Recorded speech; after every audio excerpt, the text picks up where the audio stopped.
कि कोहे हिंदू कच से आप दाखिल हुए हैं चित्रा। देखो इसके लिए अफगानिस्तान आ गया, चाइना आ गया, आपका नेपाल आ गया। 300 फुट पर जा रहे हैं, तो ये सारा एरिया कोहे हिंदू कच का। अभी हम 12,300 फुट पर जा रहे हैं। अच्छा, हमारे साथ जो बॉर्डर चल रहा है, बॉर्डर जो चल रहा है हमारे साथ, वो चल रहा है ना, ये 4 से 5 बॉर्डर इंडिया, 5 मुल्कों के बॉर्डर लगते हैं। ताजिकिस्तान K2 वगैरह के जो बेस कैंप है उसके लिए सिकरदू से काफी आगे जाना पड़ता है। क्या नाम है, पिंडी से फिर हम लोग शेखुपुरा, मर्दान, ठीक है ना, मर्दान से फिर तीमर गिरा से फिर ऊपर दीर आए, दीर से फिर आपका शिरंगल है, थल बाजार है, फिर कुमराट गए, कुमराट से वापस आके फिर अपर दीर आया, अपर दीर से लोहारी क्रॉस किया हमने, लोहारी के बाद गहरीत बता दें। ताज़ा बर्फ गिरी है, अभी बर्फ गिरी है और अभी ये पिघलेगी और फिर ये उसकी सूरत में आएगी ना, आबशार की सूरत में आएगी।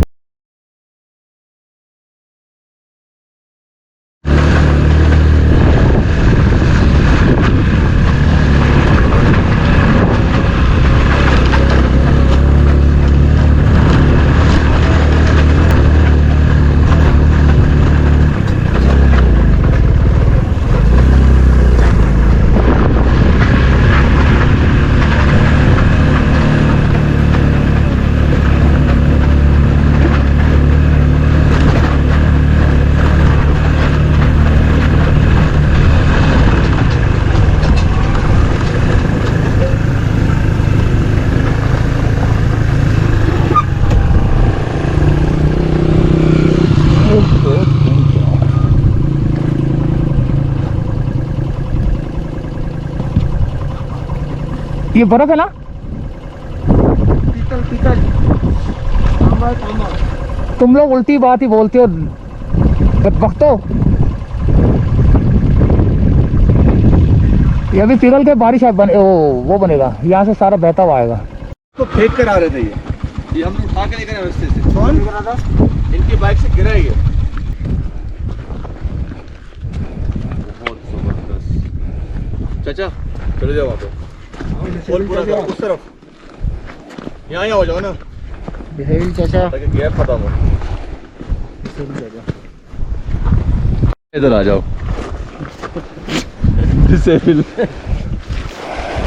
तो बैठ गया, कट्टी कर रहे हो? नीचे बैठ जाओ। अबे अब सारे नीचे बैठ जाएंगे। बैठ जाओ भाई, ऐसे। वो व्यू आ रहा है पीछे का पूरा। आ गया। अब ऐसे यार ऐसे लेनी है, ऐसे बैठ जाओ। हाँ ऐसे, वो सामने वाले पहाड़ी। हाँ क्या बोल रहे थे? क्या था कि कोहे हिंदू कच से आप दाखिल हुए हैं, चित्राल और ये सारा रास्ता जितना है सारा हिंदू कच का है। जैसे गिलगित से आगे आप जाएंगे कोहे हिमालय स्टार्ट हो जाएगा और उसके बाद फिर कोहे काराकोरम स्टार्ट हो जाएगा जब आप बाबूसर से नीचे। यानी कि कितना कहाँ तक जाता है ये पहाड़ी सिलसिला? नेपाल, श्रीलंका, चाइना तक घूमता है भाई, आगे तक जाता है ये। अच्छा, ये बिल्कुल ये सिलसिला है, पहाड़ी सिलसिला है भाई। देखो इसके लिए अफगानिस्तान आ गया, चाइना आ गया, आपका नेपाल आ गया है, भूटान आ गया है, ये सब हिमालय वाली का उसमें आते हैं। हिंदू कच यहीं पड़ता है खाली, और काराकोरम चाइना के साथ लगता है पीछे, सिकरदू वगैरह का जितना एरिया है। ये आपको मैं बता देता हूँ, ये नंगा पर्वत जो है ये हिमालय में है, और तिरस्मीर जो है ये आपका हिंदू कच में। कोई काराकोरम के अंदर K2 है, K1 है जिसको ब्रॉड पीक कहते हैं, मुशरबरम है, मुशरबरम 1, मुशरबरम 2, गुशरबरम 1, गुशरबरम 2, ठीक है ना, और ट्रेंगो टावर, ये सब आपके काराकोरम पीक में आते हैं सारे।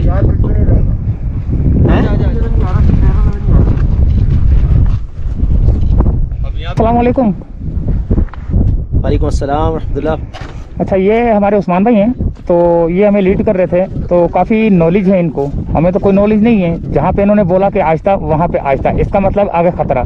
अगर इन्होंने बोला तेज़ तो फिर आगे तेज़। तो इनका थोड़ा एक्सपीरियंस जानते हैं कि किस किस इलाकों में जो है ना क्या क्या जो है ना ये सूरत हाल होती है, ख़तरनाक सूरत हाल, और कहाँ पर जो है ना हमें सहूलत मिलती है आराम से बाइक चलाने की। जी देखिए, जहाँ कारपेटेड रोड है, कारपेटेड रोड आप पीछे, आपने सबसे पहले आपको ये बताना ज़रूरी है कि हमने अपने सफ़र का आगाज़ जो है वो कोई हिंदू कश से किया था। 4 पहाड़ी सिलसिले आते हैं पाकिस्तान के अंदर, कोई हिंदू कश, कोई हिमालय, कोई काराकोरम, कोई सुलेमान पड़ता है आपको कोयटा बलूचिस्तान साइड पे। हमने जब स्टार्ट किया मर्दान से आगे की तरफ तीमरगिरा से आपका ये लोहारी और पकिया श्रृंगल और चित्राल वगैरह का जितना एरिया है, अभी हम सिंदूर की तरफ जा रहे हैं, आप दिखा सकते हैं सबको ये सिंदूर का जो पूरा एरिया पड़ रहा है। अभी हम 12,300 फुट पर जा रहे हैं, तो ये सारा एरिया कोई हिंदू कश का। अभी हम 12,300 फुट पर जा रहे हैं और अभी कहाँ तक पहुँच गए? मुझे अंदाजा नहीं है, मैं खाली कोई 11 साढ़े 11 के आसपास के होंगे, बस चढ़ाई करीब करीब रह गई तो आप ऊपर ही आ गए। थोड़ा सा रह गया ना। हाँ, इसकी निशानी ये होती है कि आपको थोड़ा सा सांस लेने में मसला होगा और आपकी बाइक जो है ना वो थोड़ी घुटेगी, क्योंकि एयर फिल्टर लगे हुए होते हैं तो बाइक थोड़ी घुटना शुरू होती है। तो आप अभी गिलगित से आगे जब निकलेंगे तो इंशाल्लाह कोई हिमालय का स्टार्ट हो जाएगा आपका। अच्छा, हमारे साथ जो बॉर्डर चल रहा है, बॉर्डर जो चल रहा है हमारे साथ वो चल रहा है जहाँ चाइना का बॉर्डर नहीं है, यहाँ ताजिकिस्तान का और अफगानिस्तान का बॉर्डर है आपके पास। अच्छा, ठीक है ना। आपके पास चित्राल में गर्म चश्मे से आगे ताजिकिस्तान का बॉर्डर लगता है, फिर चित्राल के अंदर हम गए थे तो नूरिस्तान का बॉर्डर लगता है, वो भी अफगानिस्तान का बॉर्डर है नूरिस्तान का, ठीक है ना। और ताजिकिस्तान का लगता है, ताजिकिस्तान का दूसरा बॉर्डर जो है वो आगे जाके लगता है आपका। तो ये वो बॉर्डर्स हैं जो छोटे बॉर्डर्स हैं, लेकिन पाकिस्तान के साथ आपके चाइना, ईरान, ठीक है ना, उसके अलावा ताजिकिस्तान, अफगानिस्तान, ठीक है ना, ये 4 से 5 बॉर्डर, इंडिया, ये 5 मुल्कों का बॉर्डर लगता है। ताजिकिस्तान ऊपरी इलाकों में लगता है आपका, अफगानिस्तान आपका ये पूरे कोही हिंदू कश के साथ साथ अफगानिस्तान का बॉर्डर आपका लगता हुआ जा रहा है आपको, ठीक है। पेशावर में तुरखम का बॉर्डर लगता है आपका। अभी हम जा रहे हैं सिंदूर 12,300 फुट पर है, वहाँ से हम नीचे उतरेंगे फंडर वैली के बाद फिर गिलगित का एरिया स्टार्ट हो जाएगा आपका, ठीक है ना। वहाँ से फिर हम इंशाल्लाह आगे की तरफ जाएंगे गिलगित शहर में, और वो वहाँ से फिर हिमालय आपका स्टार्ट हो जाएगा। और वहीं पे एक पॉइंट ऐसा है जहाँ पे 3 पहाड़ी सिलसिले आके लगते हैं, ठीक है ना। मेरे ख्याल दुनिया का शायद वाहिद इस एरिया है। तो अच्छा, पहाड़ी सिलसिले का मतलब पहाड़ नहीं है, पहाड़ी सिलसिले का मतलब है उसमें कई पहाड़ आते हैं। काराकोरम के अंदर जैसे आप मशहूर नाम मैं आपको बताऊँ तो कोहे काराकोरम आपका लगता है सिकरदू के पीछे, और ये जो नारायण वगैरह की साइड है सारा कोहे काराकोरम लगता है। इसमें आपका लगता है K2, K1 है ब्रॉड पीक, उसके बाद मुशरबरम, गुशरबरम, ये सारे लगते हैं आपके। उसके अलावा आप इधर जाएंगे हिंदू कश के अंदर, एक ही पहाड़ का नाम मुझे याद है, तिरस्मीर जो है वो अभी नज़र भी आया था लास्ट पीछे। और हिमालय पे आप जाएंगे तो आपको नांगा पर्वत आएगा जो इसका फेरी मिडोज से रास्ता निकलता है आपका, ठीक है। ये वो जगह हैं जो कि पता होनी चाहिए अगर आप ट्रिप पे निकल रहे हैं तो। अच्छा, अगर हम इस रास्ते से जा रहे हैं तो हमें नांगा पर्वत नजर आएगा? नांगा पर्वत यहाँ नजर नहीं आएगा आपको, नांगा पर्वत आपको नजर आएगा जब आप हुंजा के पास जाएंगे ना। अच्छा, तो आपको नांगा पर्वत का वो नजर आएगा, व्यू पॉइंट हुंजा के पास, और उसका बेस कैंप जो है वो फेरी मिडोज के पास पड़ता है। फेरी मिडोज से ऊपर जाना पड़ता है आपको राईकोट के ब्रिज के साथ, वहाँ से आपको फिर तकरीबन 1-2 घंटा बेस कैंप लगता है। K2 वगैरह के जो बेस कैंप है उसके लिए सिकरदू से काफ़ी आगे जाना पड़ता है, अस्कोले, उर्दू का और उससे आगे रास्ता निकलता है, वो एक अलग ही दुनिया है। तो हमारा जो सफ़र था वो स्टार्ट हुआ था हमारा क्या नाम है, पिंडी से फिर हम लोग शेखुपुरा, मर्दान, ठीक है ना, मर्दान से फिर तीमरगिरा से फिर ऊपर दीर आए, दीर से फिर आपका श्रृंगल है, थल बाजार है, फिर कुमराट गए, कुमराट से वापस आके फिर अपर दीर आए, अपर दीर से लोहारी क्रॉस किया हमने, लोहारी के बाद गहरीत क्रॉस किया, गहरीत के बाद दुरेश क्रॉस किया, दुरेश के बाद फिर हम लोग कैलाश गए, कैलाश से फिर चित्राल गए, चित्राल से बूनी गए, बूनी से मस्तूस गए, मस्तूस से सिंदूर, सिंदूर से अभी यानी कि अभी हम सिंदूर जा रहे हैं, सिंदूर से फंडर जाएंगे और फंडर से फिर गिलगित, आगे की हम आपसे बाद में इन्फॉर्मेशन लेते हैं, ठीक है। गिलगित तक पहुंच के फिर दूसरा हिस्सा शुरू होगा वहाँ से, ठीक है उस्मान भाई। तो अब दोस्तों चलते हैं, ये तो थक के बैठ गए, आपको उम्मीद है कि ये काफ़ी इन्फॉर्मेशन मिली होगी, क्योंकि कई लोगों के पास जो है ना कुछ अल्लाह ताला की तरफ से कई फ़न होते हैं। किसी के पास वीडियोग्राफिंग का फ़न होता है, किसी के पास बोलने का फ़न होता है, किसी के पास कुछ और फ़न होता है।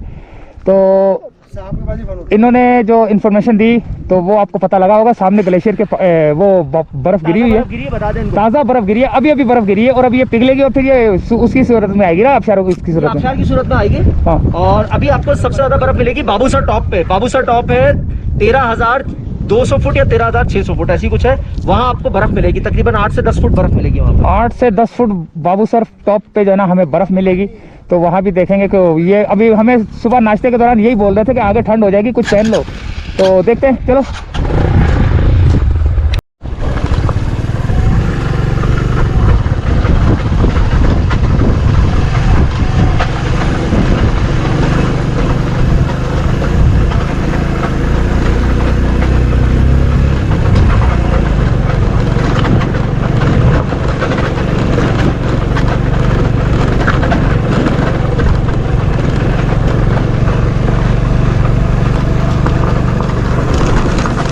वो सामने अभी बर्फ गिरी है और पिघल भी रही है मेरे ख्याल से, शायद हाँ पिघल रही है।